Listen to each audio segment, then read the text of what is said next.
NFL Divisional Round recap. We're going to start things off. We're going to go in order of the games in the order that they were played.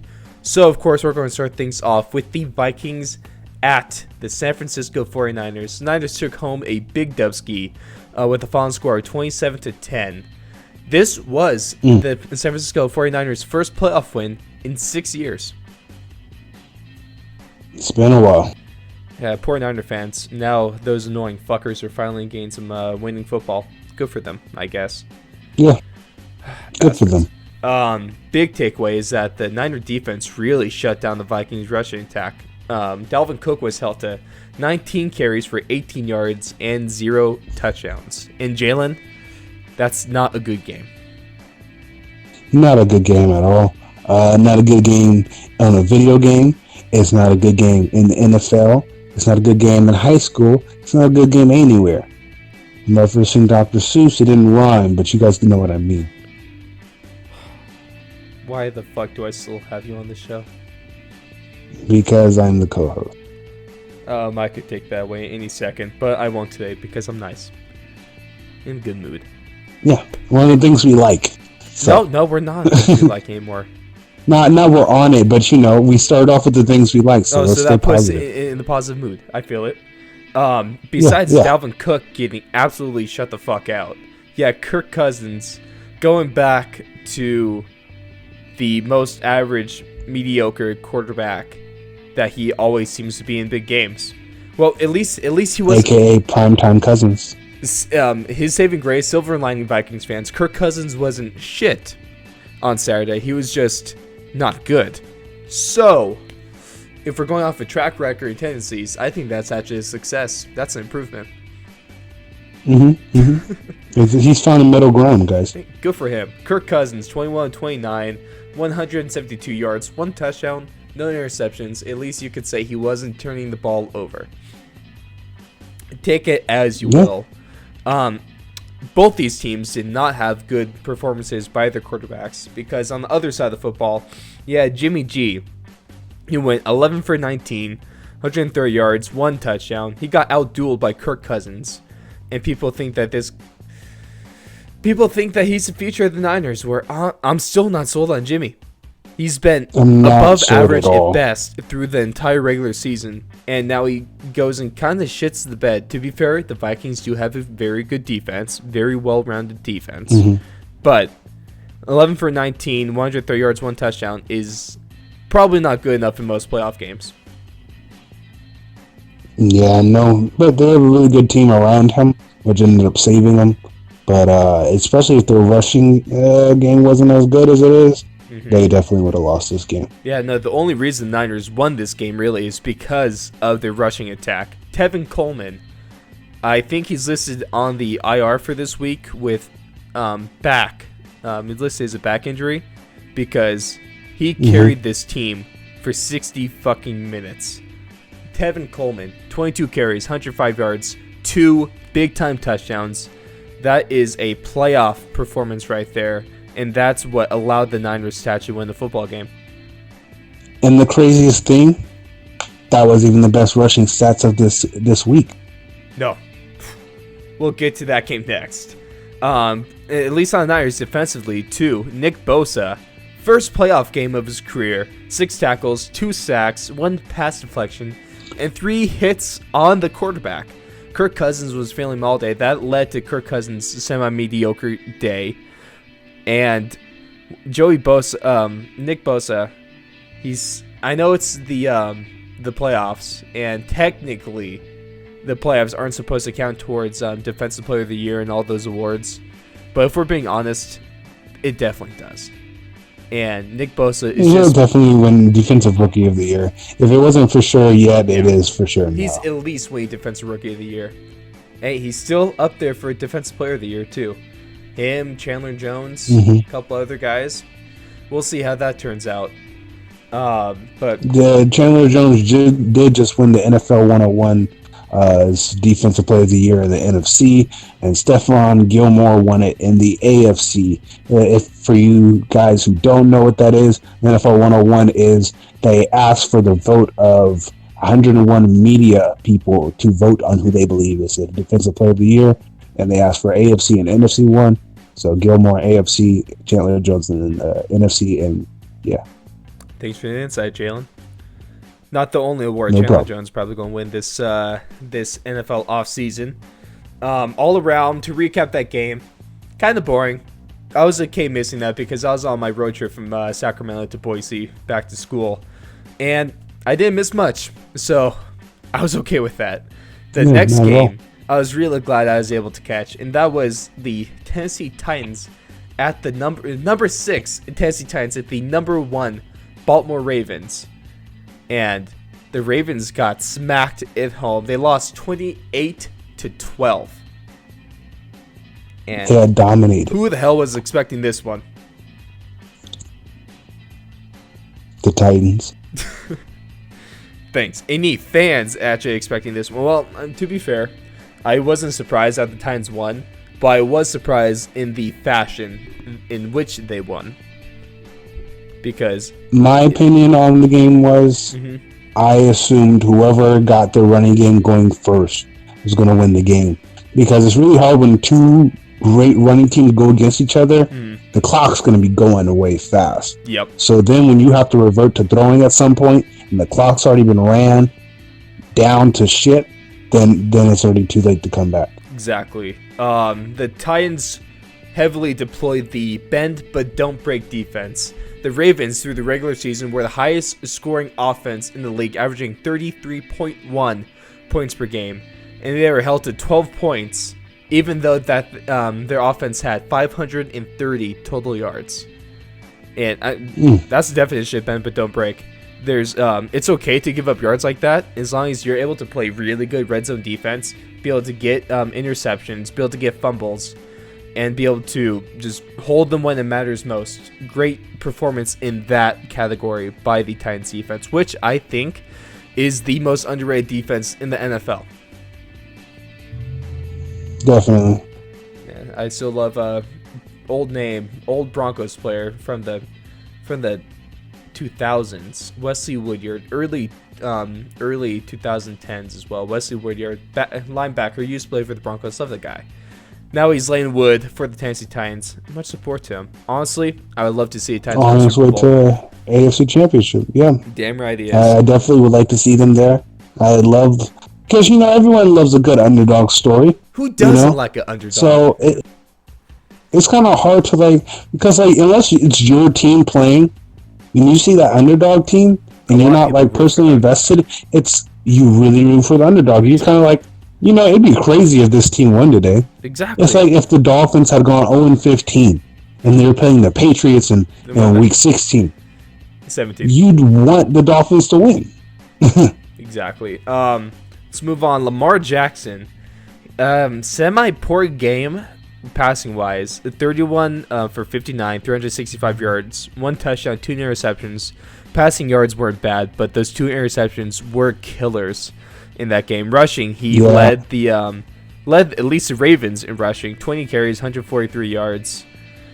Lamar Jackson had a piss poor QBR. I think it was in like the 40s or something like that.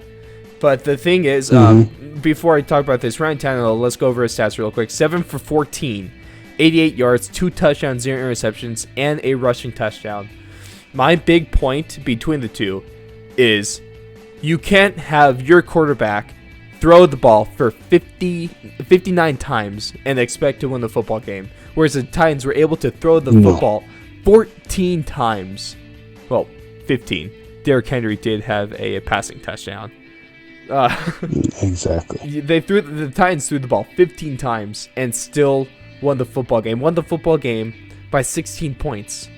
That's always the thing. If your quarterback has to go out and throw almost 60 times a game, that means your rushing attack isn't working. That means you're not having good possession of the football, and that means you're probably not going to win that football game. It's remarkable that the Titans were able to win that game while not even throwing for 20 times. Ryan Tannehill throwing 50%, but he still had 2 tutters, then third with the rushing, and that's enough, and that just shows how dominant that team is rushing the ball, because Derrick Henry, workhorse this game, 30 carries, 195 yards, and a passing touchdown to Corey Davis. Derrick Henry is the definition of a workhorse, and his performance on that Saturday night game Derrick was Henry ridiculous. Is the definition of a problem. A problem. No, that's what. If you Google a problem in the definition, a picture of Derrick Henry pops up. That and Kamaru Usman. But for now, right now, in the context of which we're talking about, Derrick Henry will pop up as a problem. Derrick Henry is on another level. I think so. I don't have the. He's over like he has like almost 550 yards through 2 playoff games, or is like through the No, it was through like 3 games or something like that. I'm just getting this stat off the top of my head. The last player to do that was Terrell Davis, was a record holder for like most yards over a 3-game span. It was like 513 or something like that. That was probably from his season when he ran for 2,000 yards. Derrick Henry broke that record by like 30 yards, I think. Derrick Henry is... I feel like he came out of nowhere halfway through the season, and he has not slowed down one damn bit. I really thought that the Ravens had the best chance of any team to stopping this Derrick Henry rushing attack, and they failed tremendously. Yeah, I mean, I think it definitely came down to the one thing I thought would stop the Ravens is someone having to outrun them, which I said on our last show is I don't think a lot of people could outrun the Ravens. I was wrong. The Titans definitely outran the Ravens, but that was just it's the only way to beat a great rushing team is to stop their rush and run on them. Because they're going to keep trying to run the ball. Yeah. And if you run the ball too, clock's getting chewed. If you can take an early lead and keep stopping them, they're going to have to revert to do something they normally do not want to do. And that's when you take over the game, which is exactly what the Titans did. All I know is that Derrick Henry, I love the Titans going after the game, yelling big trust everywhere. A fan from the stands gave Derrick Henry a crown to wear for King Henry. And the Titans, King Henry, all King Henry, led behind the tank of Derrick Henry. They are rolling into the AFC Championship game. And also, I would like to point out that last week, me and Ross did have a wild card review and a divisional round prediction for the rest of the playoffs. Yes, we did. And we did predict that Lamar Jackson was going to throw for 350 plus yards. Yes, we did. I made a couple other crazy predictions, but I don't remember if they came true or not. No, they didn't. Long story short, they didn't. Moving on to the first game of Sunday afternoon. That was the Houston Texans at the Kansas City Chiefs. And after the first quarter, no one could guess that this game was going to end with the Chiefs winning 51-31.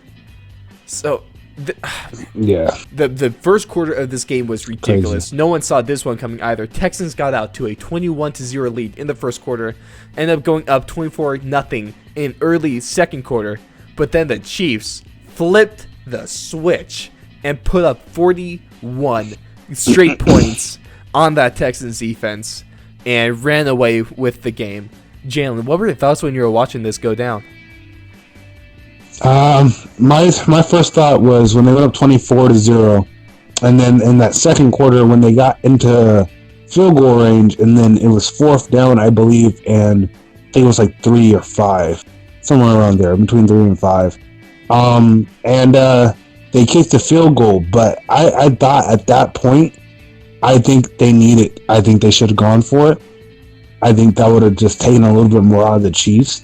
And then, you never know. The momentum's a hell of a thing.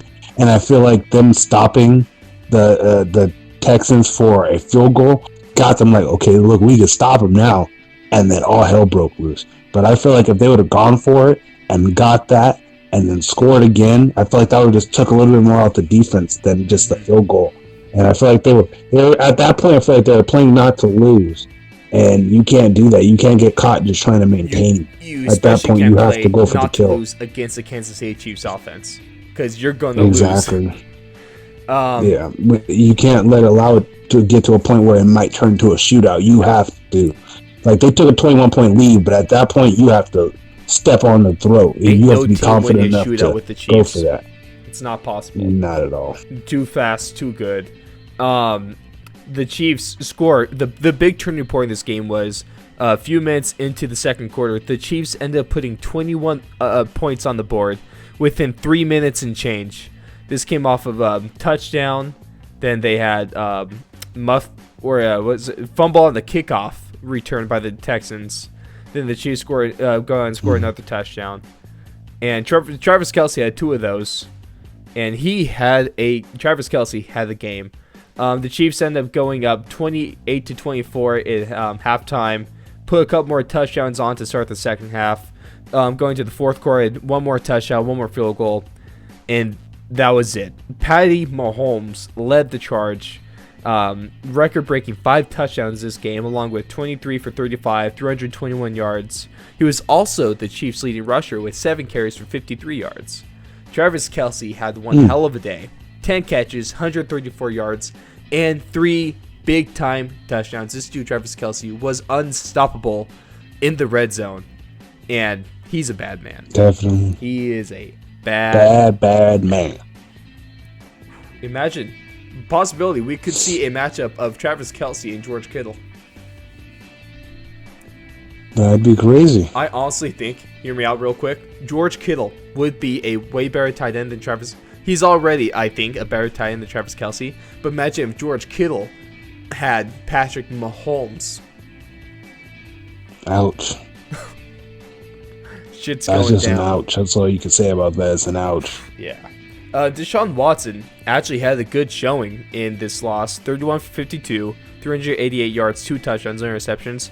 But if you look at that 31 and 52, that's going back to my point about the Titans and Ravens game, is that if your quarterback has to throw out more than 40 times, something is going really wrong, and you're probably not going to win that football game. Straight up. At least Yeah, definitely. DeAndre If your team's getting close to... Yeah, go ahead. No, okay. DeAndre Hopkins, 9 catches, 118 yards. You were saying, Jalen? If you're getting close to 60 passes and the other team's not also getting close to 60 passes, it usually means that you're behind and you're just kind of throwing it around. Yeah, just like the Arizona Cardinals did, huh? Kyler Murray never threw for 60 passes. Really? Even with that air raid? Yeah, never threw for 50. I think as high as he went was like 40. You gotta save his arm. He's a rookie. Gotta put him on a pitch count. Rookie of the year. Yeah, no, I agree. Deshaun Watson, at least he also had 6 carries, 37 yards, and a touchdown. We'll go back to Deshaun and Lamar soon. That was just an insane game. I think that might be a divisional round classic. It was really good, and my favorite thing is there is a fan, Kansas City Chiefs fan, went viral for leaving the game at before the first quarter was over. What a fake fucking fan. Yeah, Patrick Mahomes asked about that in his press conference after game. He said, just watch him home. Dude. Yeah, no, my question is, conspiracy theory, ooh, does that guy have really bad luck and he was the reason? So when he left, that's why they turned it around, because his bad luck left the stadium? No, I think he's just a bitch fan. Because, they got that commercial where the guy, he said, we score every time I go to the bathroom. You stay in the bathroom. And not gonna lie, I was exactly. really superstitious like that. Now I stopped giving a fuck, because no matter what I do, the Broncos lose. Yeah, I do that too. It's a hard knock. But my point about that fan is, not only is he a fair weather fan, which I hate those, ride or die, but those tickets in a sold out Kansas City, in sold out Arrowhead Stadium for a divisional round for the big time Chiefs, those tickets are not cheap. Not at all. Even the upper deck, the nosebleeds of the nosebleeds, those are going for at least $100. And you're willing to walk out after one quarter? What the fuck, man? That's just bad financially. Fake man. Yeah, fuck that guy. That was a bad financial decision. You heard it here first, people. That's what I'm saying. The Fourth and Long podcast makes great financial decisions. Yes, and we you do. need to, too. Yeah, I guarantee you, I'm the Get your cheapest chickens in motherfucker line. around. Easy money. Yep. But as a Get whole, them chickens in crazy ass line. game. All that, whatever else he said. No one was expecting that game. Moving on to the last game of the divisional round. That was the Seattle Seahawks at the Green Bay Packers, playing on the frozen tundra of Lambeau Field. Nothing better than football in January in Lambeau. It's the most classic shit of all time. Seahawks, it made this interesting. It made it close late in the game, but the Packers were able to have a 28-23 victory.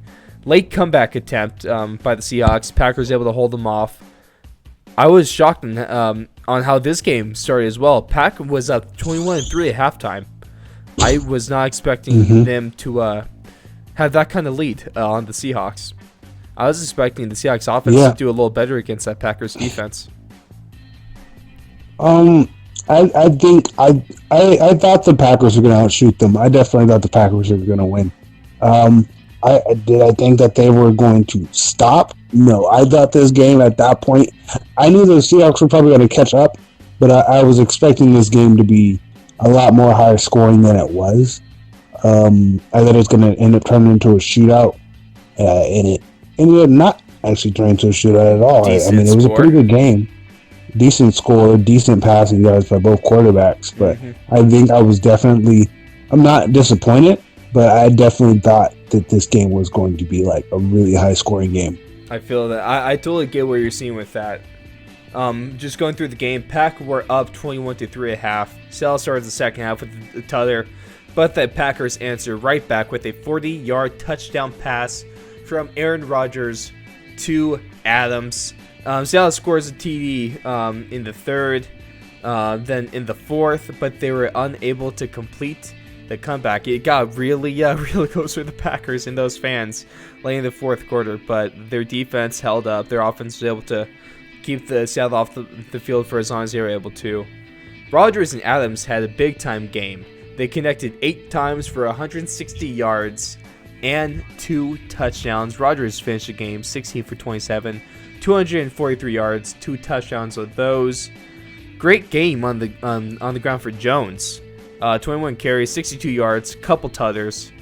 But on the other side of the ball, Wilson Lockett almost rivaled Rodgers and Adams' game, which was kind of surprising. 9 catches, 136 yards, 1 touchdown for Tyler Lockett.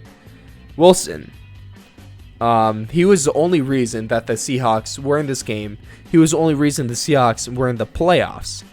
Russell Wilson is the only reason that the Seattle Seahawks are a team that's winning more than 6 games a season, and that's a fact. That is a fact. That's why I think when you break it down, the MVP race between him and Lamar Jackson is going to be so close, because when I think of MVP, I measure it, the way I measure MVP and the bigger MVP is you take that player away from that team, which team performs the better or worse, or which team performs best. If that team really tanks without that player, whereas the other team does bad but not as poorly, I think player A is a bigger MVP. That's kind of my reasoning. You kind of get that? Yeah, no, definitely. I think if you took either Lamar or if you took Russell away from their teams, I definitely think that both teams aren't making playoffs. Let's save that debate for another episode before they come out with MVP awards and all that, because we'll have some fun with that one. Russell Wilson, I was going off before I went off on that Russell Wilson tangent. 21 for 31, 277 yards, 1 touchdown, 7 carries, 64 yards. Marshawn Lynch, last couple of games, not big on the yardage, but he punches touchdowns in for that Seattle team. Last week, he had that dominant 5-yard touchdown run against the Eagles. This previous week, he has 2 touchdowns off of 12 carries for 26 yards. This game as well, honestly, might have been the most boring game out of the 4, but that's not saying... Nah. Vikings-Niners most boring from last week, I think. Yeah, definitely. Seahawks, Packers. Yeah, definitely. What was the most interesting one for you? Most interesting one. I feel like this one more of for the controversial ending, but I think that Titans Ravens game was just because I feel like the Titans Ravens game was more interesting because everyone kept thinking like, okay, is this when the Ravens start winning the game? Never happened, did it? Because they kept getting inside the red zone, so you're like, okay, they start scoring here. Is this the point where it turns around? And I feel like it was like that pretty much almost all the way down to the end of the game. Yeah, that was my second favorite game, just from the shock factor of it all. But that Texans Chiefs game, the giant momentum swings in that, probably takes it from me.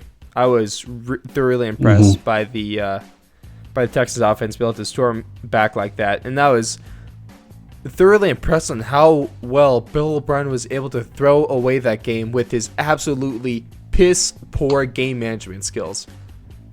It's time. Texans fire Bill O'Brien. He's not doing any good for that franchise. They can do so much better without him. They have all the talent needed. Shit head coach. He needs to go. Yeah, but I think they already missed the rush on all the good coaches that are left. Now you have to take a chance. And do you take a chance of getting a coach that you know can get you to playoffs? Or do you wait another year? Who knows? I don't know what the hell the Texans are going to do. But that is our divisional round wrap-up.